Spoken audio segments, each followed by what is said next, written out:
Saudamos o povo de Deus com a gloriosa paz do Senhor. Dizer que para nós é um motivo de bastante alegria, por mais esta oportunidade que o Senhor nos concede. Vamos estar louvando a Deus com o hino 126 da nossa harpa.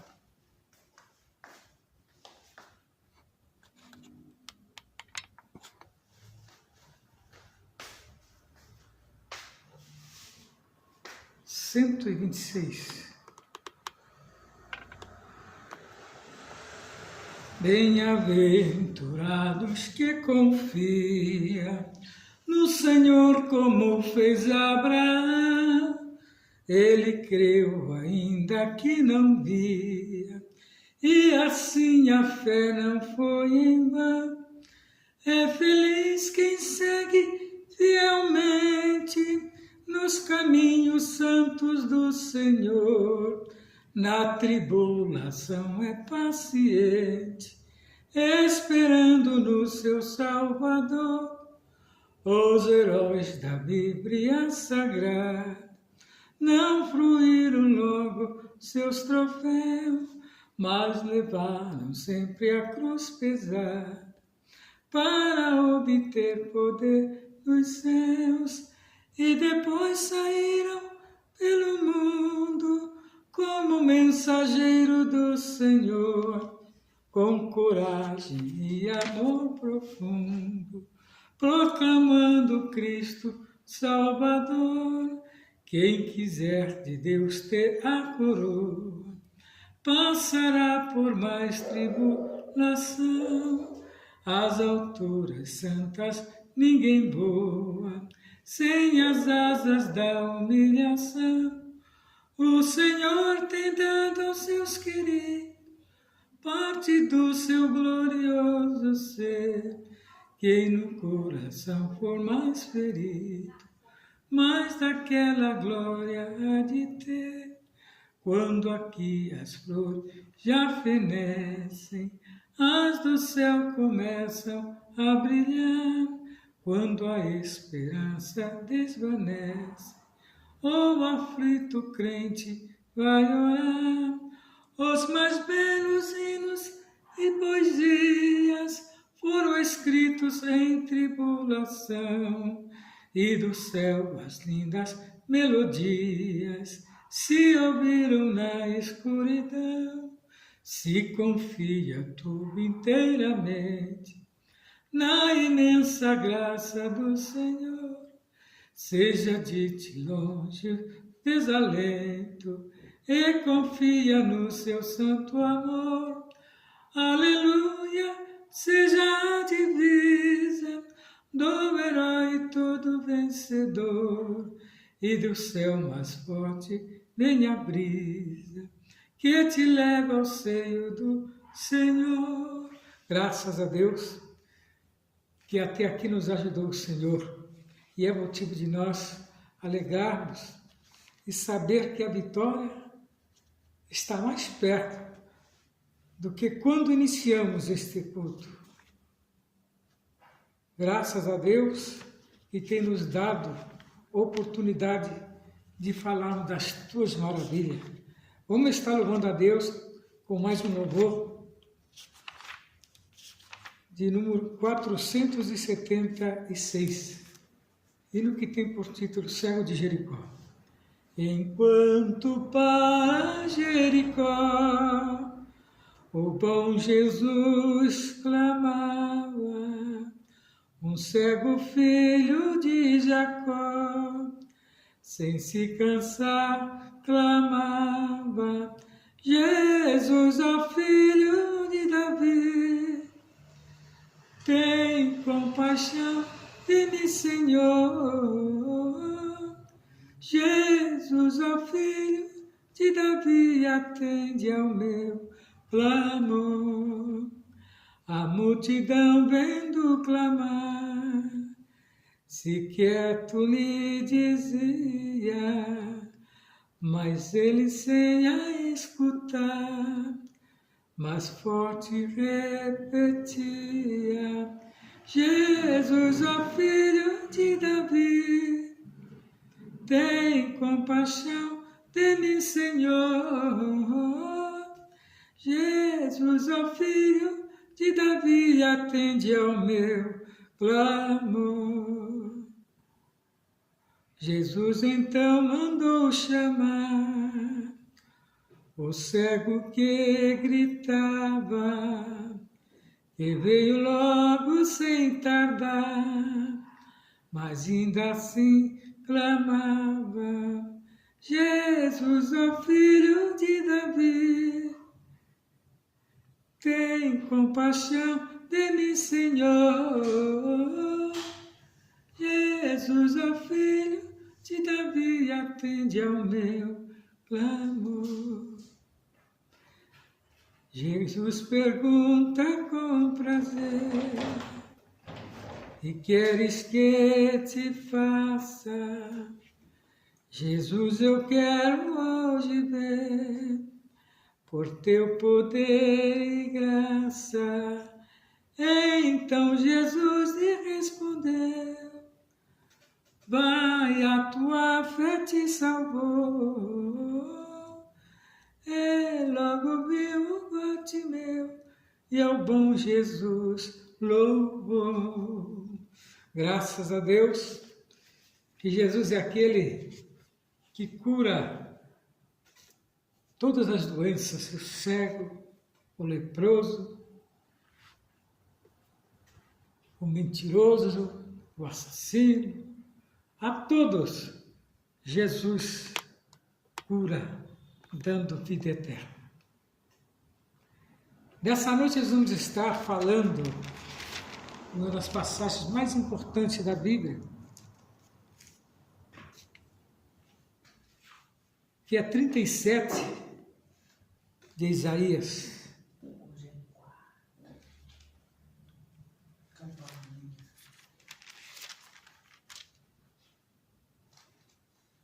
Não, 36 de Isaías.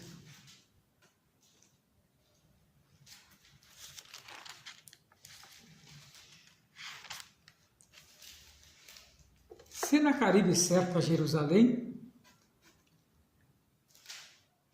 a oração de Ezequias e o exército assírios é destruído.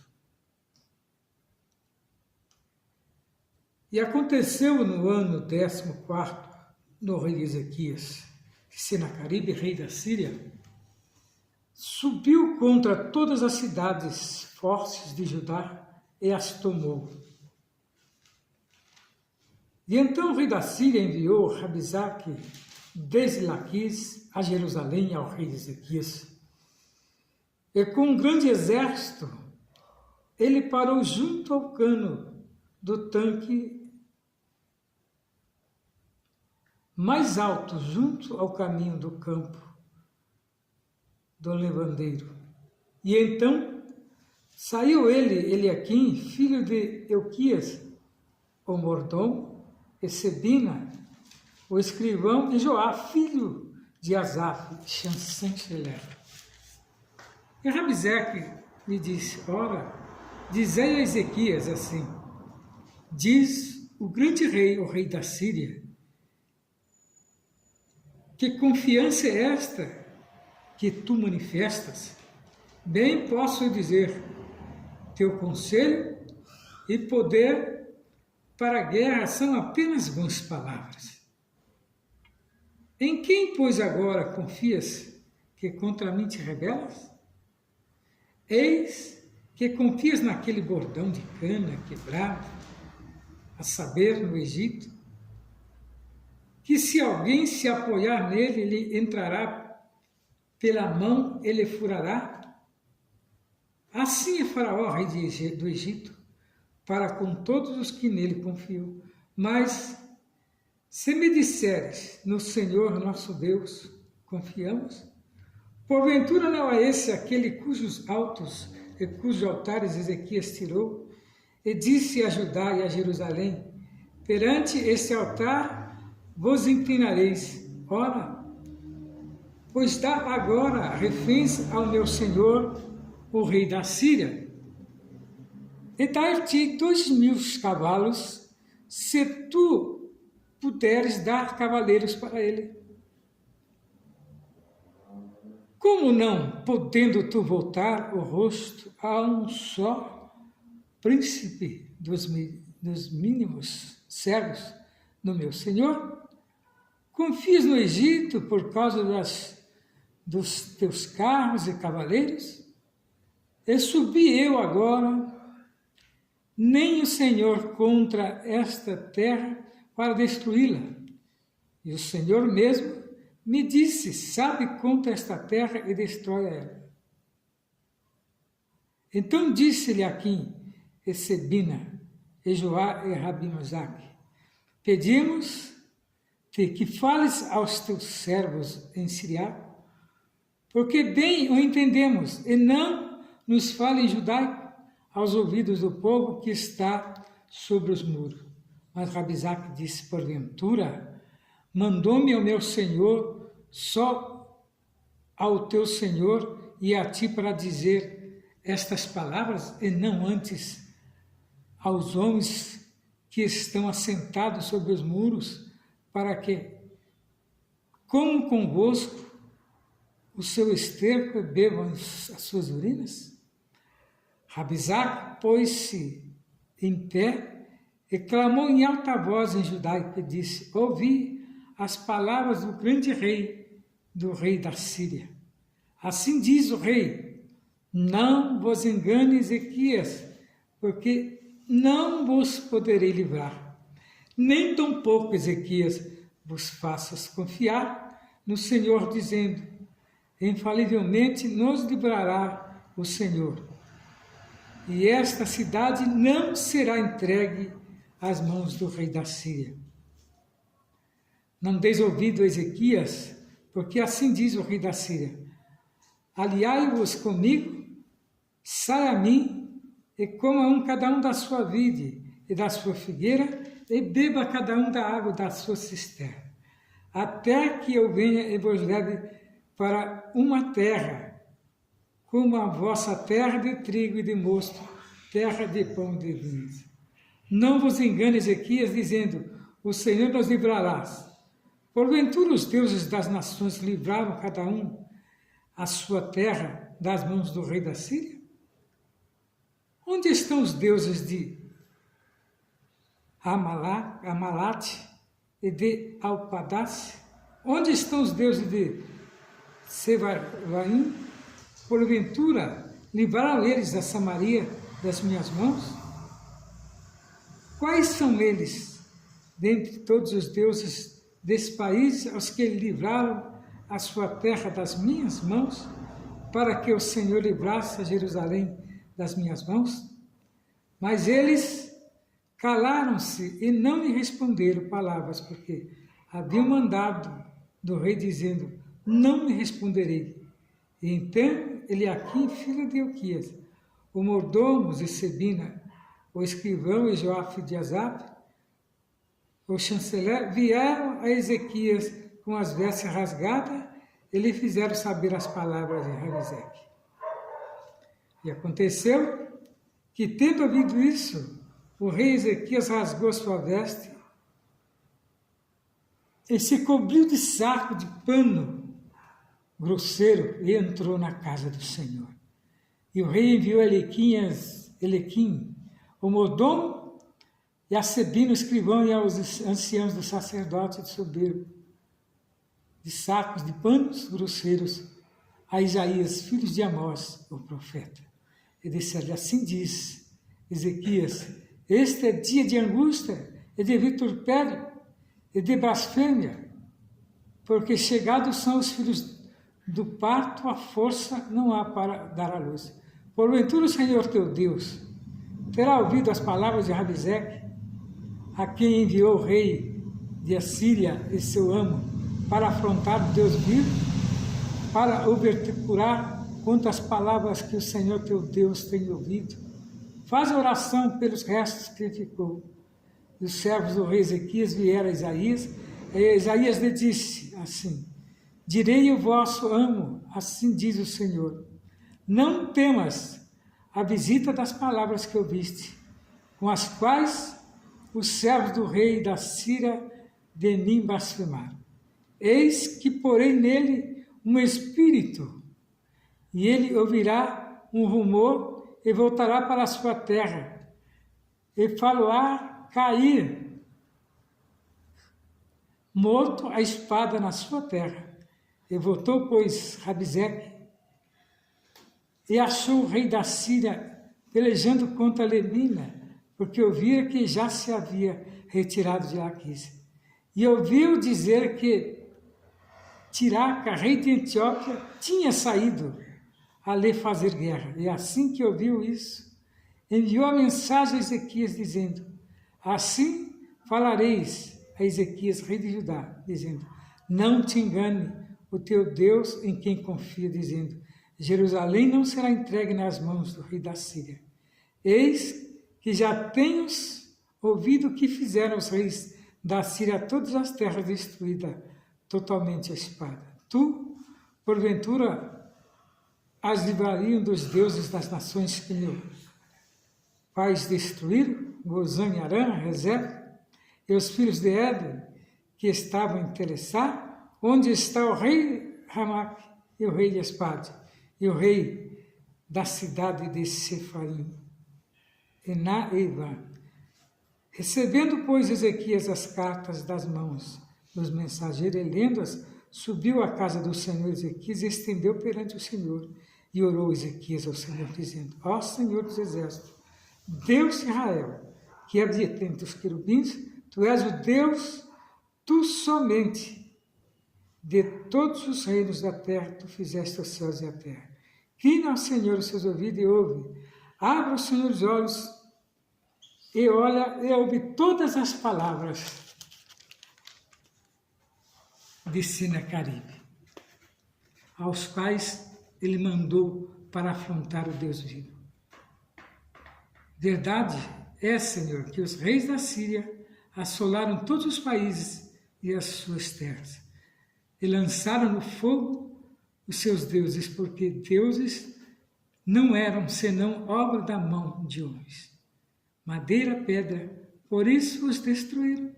Agora, pois, Senhor nosso Deus, livra-nos das suas mãos, para que todo o reino da terra conheçam que só tu és o Senhor. Então Isaías, filho de Amós, mandou dizer a Ezequias: assim diz o Senhor, o Deus de Israel, quando ao que me pediste acerca de Sinaqueribe, rei da Síria, esta é a palavra que o Senhor falou a respeito dele.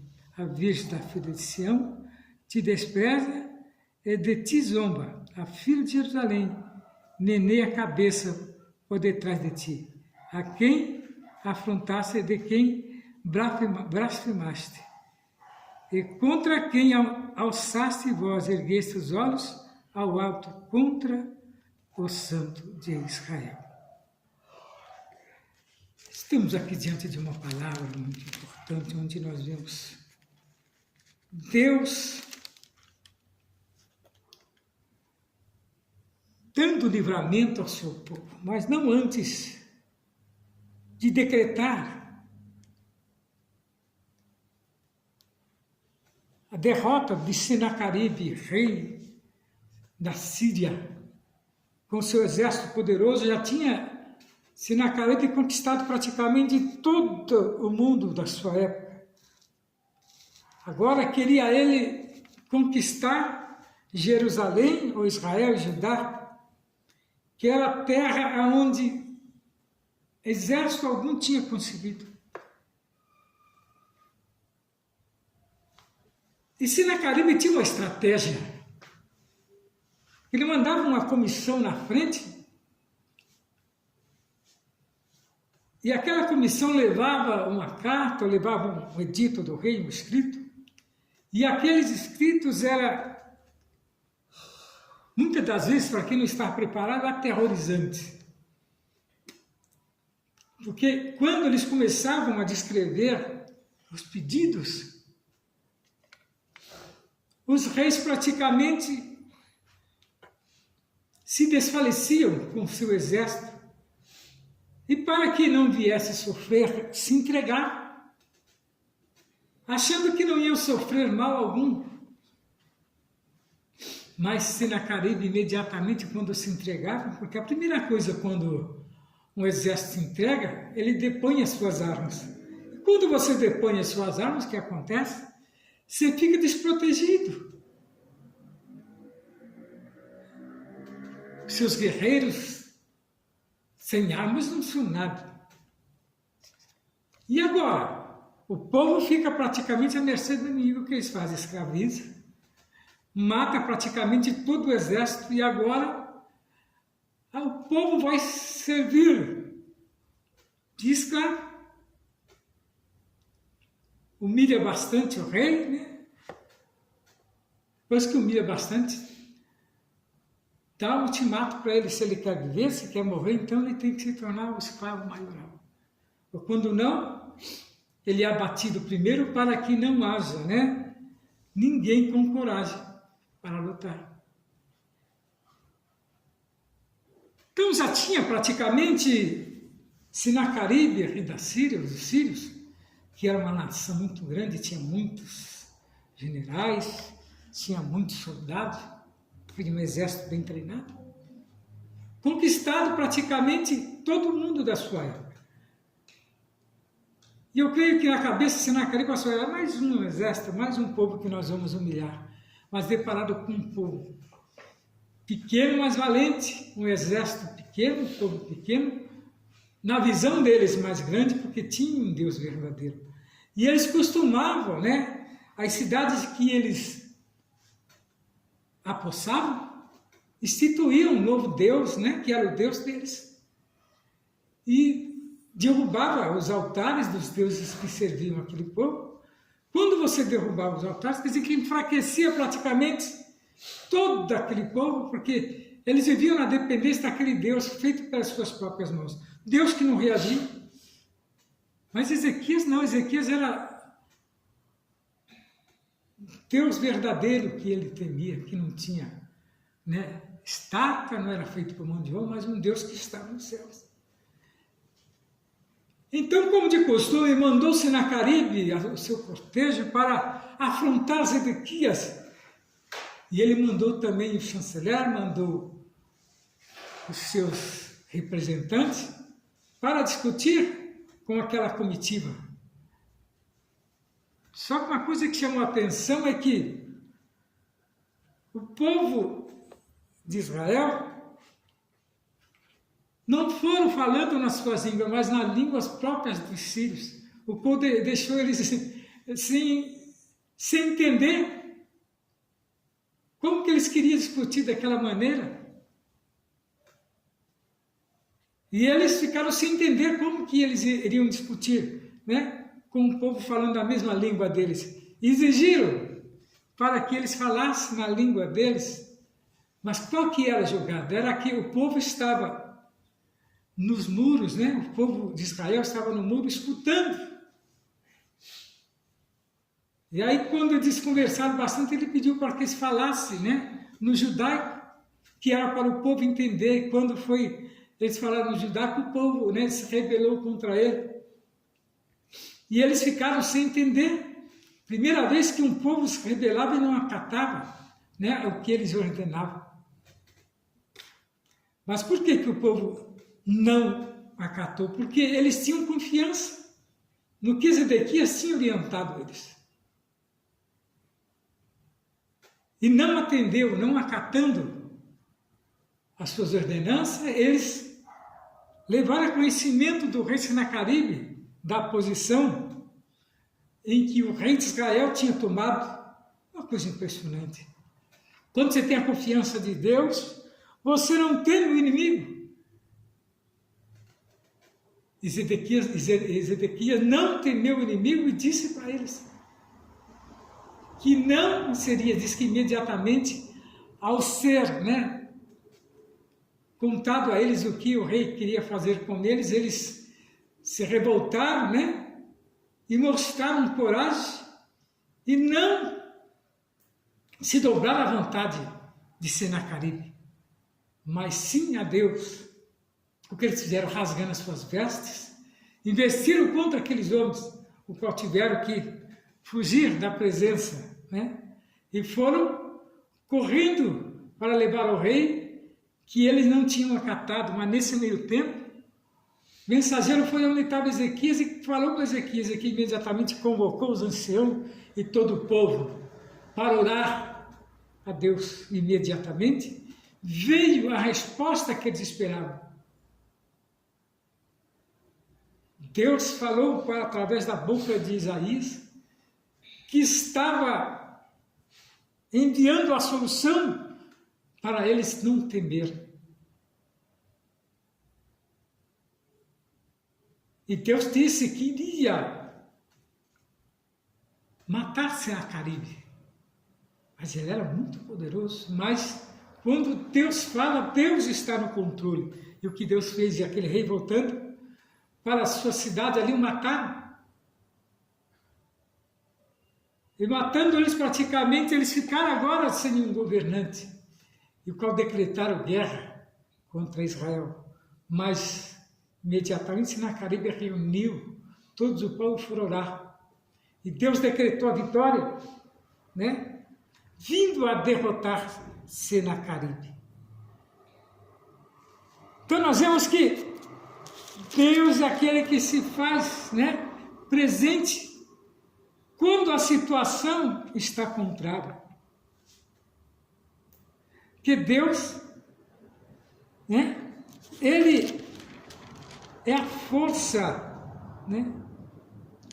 É a força para aqueles que confiam.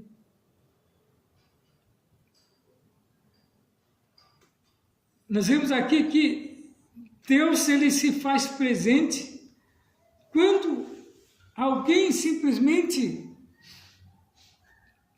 determina o seu nome, eu disse que está com ele, Senaqueribe, zombou, blasfemou contra Deus e veio a cobrança de Deus. E é desta maneira que o Senhor faz. Deus entra com providência nas causas onde nós menos esperamos. Ele está pronto a perdoar os nossos pecados.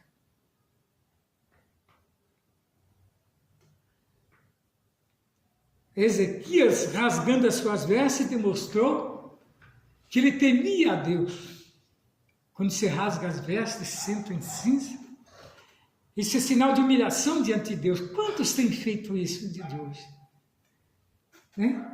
Mas aquele que se dobra diante de Deus alcança a vitória.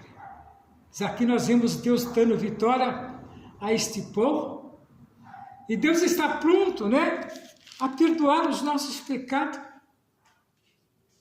Deus está pronto a se fazer presente em nossa vida. Porque o que escapou da casa de Judá ficou de resto e tornará a lançar raiz para baixo e dará fruto para cima. E que nesta noite, meu prezado irmão, você não venha temer as injustiças, não venha temer, né, as conversas que não tem nada a ver com Deus, mas que você venha temer ao Deus Todo-Poderoso, pois Ele tem uma grande vitória a te entregar. Ele quer te dar vitória no seu lar, quer te dar vitória no seu trabalho, quer te dar vitória no seu comércio, na sua firma, na sua faculdade em que você estuda, enfim. Deus é aquele que quer ouvir da sua boca confissão de arrependimento. E Ele lhe concederá vitória, porque Ele é um Deus fiel e verdadeiro. Ele é o socorro bem presente na hora da angústia. Você veja que Deus se faz presente quando nós fraquejamos, Ele está pronto ali a ouvir o nosso clamor e mandar o socorro bem presente. E o socorro de Deus é um socorro verdadeiro. O socorro de Deus é aquele que não te deixa você sofrer nem um arranhão. Mas você primeiro tem que estar enquadrado dentro do propósito de Deus. E Ezequias, com o exército de Judá e de Israel, estava pronto a se humilhar diante de Deus. E Deus lhe deu vitória. Graças a Deus por isso. E nesta noite, meu prezado irmão, que o Senhor venha abençoar grandemente a tua casa, venha lhe entregar, né, aquilo que você tem pedido. Se é solução para os problemas, Deus está pronto a solucionar os seus problemas. E que essa noite você alcance a vitória por parte de Deus. Não saia da presença que tem mais uma porção da palavra de Deus. Graças a Deus.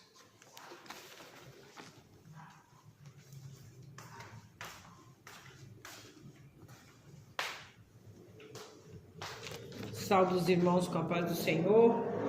Para nós é motivo de bastante alegria de estarmos mais uma noite de campanha, né? Buscando a presença do Senhor e tendo a certeza que Ele é aquele que nos responde, né? Aqui no livro de Eclesiastes, capítulo 9, a palavra de Deus nos diz: as mesmas coisas sucedem ao justo e ao injusto. Gozemos os bens que Deus nos dá. Deveras resolvi todas essas coisas no meu coração, para claramente entender tudo isso, que os justos e os sábios e as suas obras estão nas mãos de Deus. E também que os homens não conhecem nem o amor nem o ódio. Tudo passa perante a sua face. Tudo sucede igualmente a todos. O mesmo sucede ao justo e ao ímpio, ao bom e ao puro, como ao impuro. Assim que sacrifica, como o que não sacrifica. Assim ao bom como ao pecador, ao que jura, como a que teme o juramento.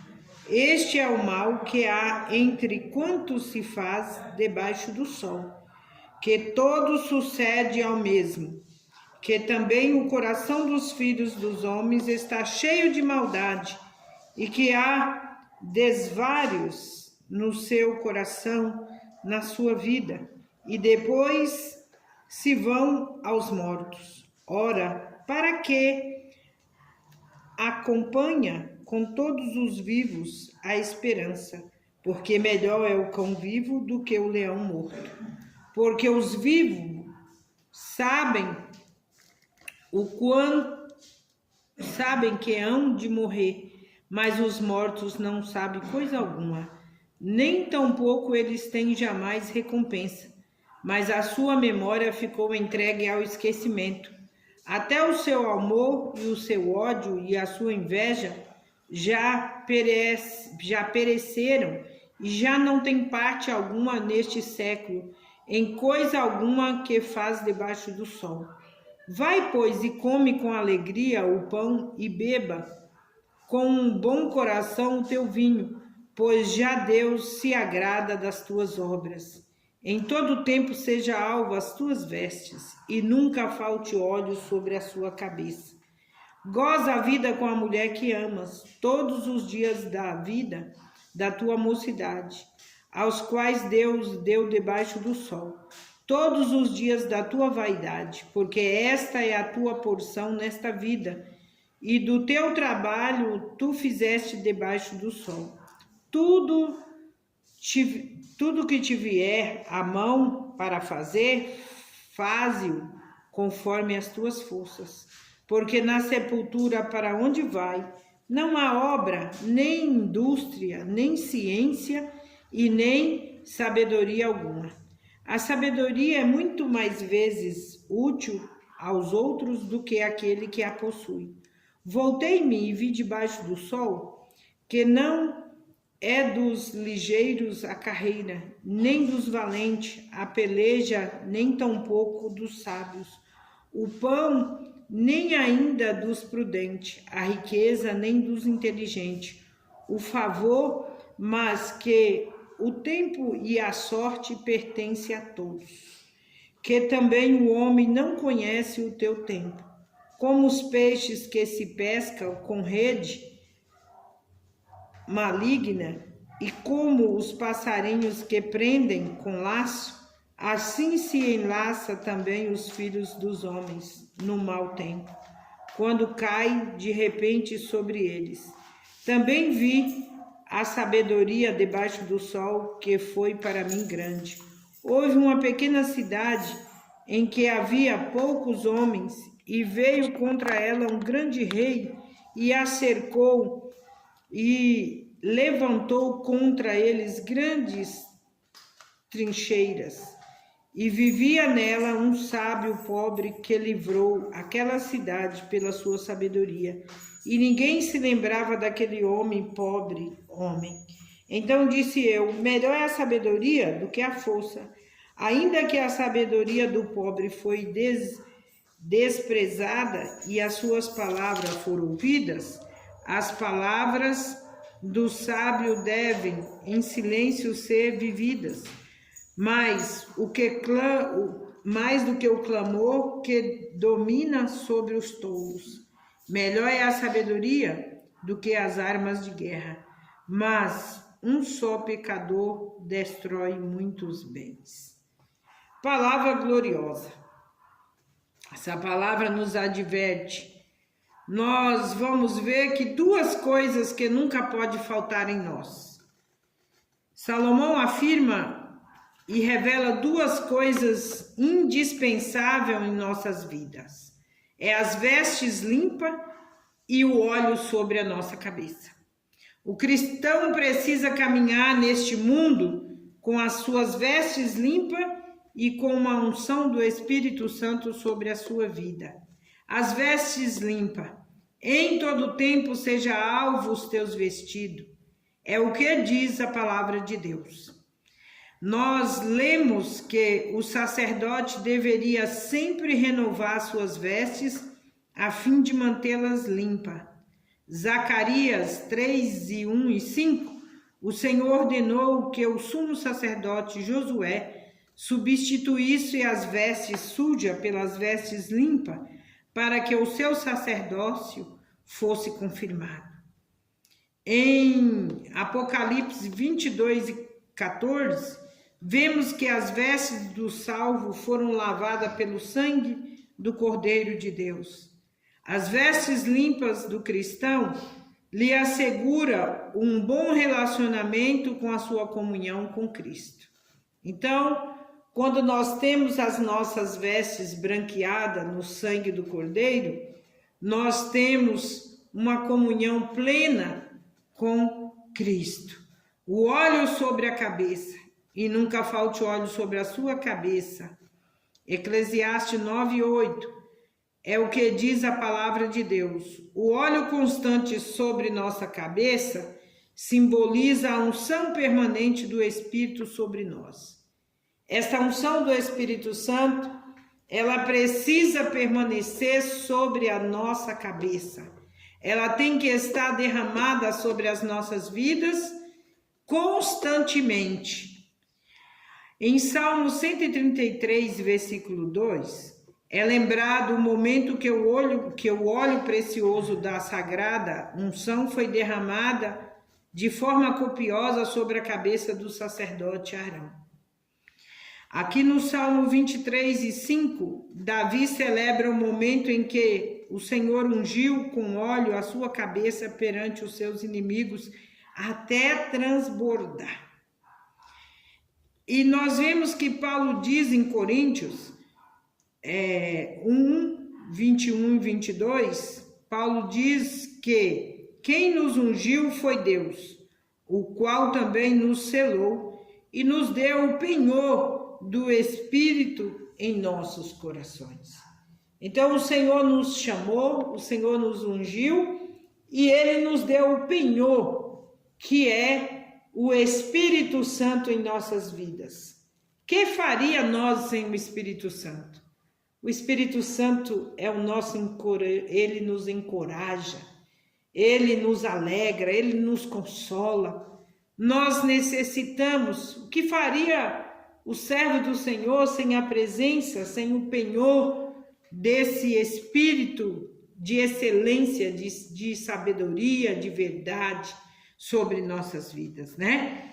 É necessário que possuímos todas essas coisas: vestes limpas, óleo sobre a cabeça e o penhor do Espírito Santo derramado sobre as nossas vidas. A palavra de Deus nos assegura que nós temos a unção do Espírito Santo em nossa vida. Esta unção que dele recebemos é verdadeira e permanente. Enquanto nós permanecermos nesta terra, ele nos ajudará. Ele fará a diferença em nossas vidas. E quando Jesus vier arrebatar a sua igreja, ele vai nos atrair como um imã até a presença do Todo-Poderoso. Eu quero orar por você nesta noite, agradecendo a Deus por esta oportunidade de estarmos aqui na gloriosa presença do Senhor. Amado e eterno Deus, neste momento nós te agradecemos por estarmos diante da tua face, por ouvir a palavra, por meditar nesta palavra e saber que o Senhor é aquele que enviou o Espírito Santo para nos ajudar a vencer estas batalhas, a vencer estas guerras que nós enfrentamos a cada manhã, mas o Senhor tem nos dado vitória.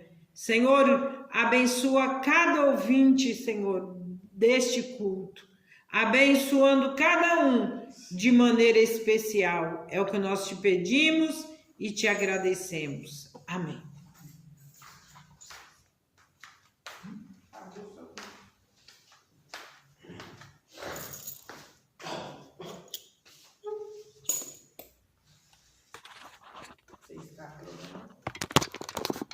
Você está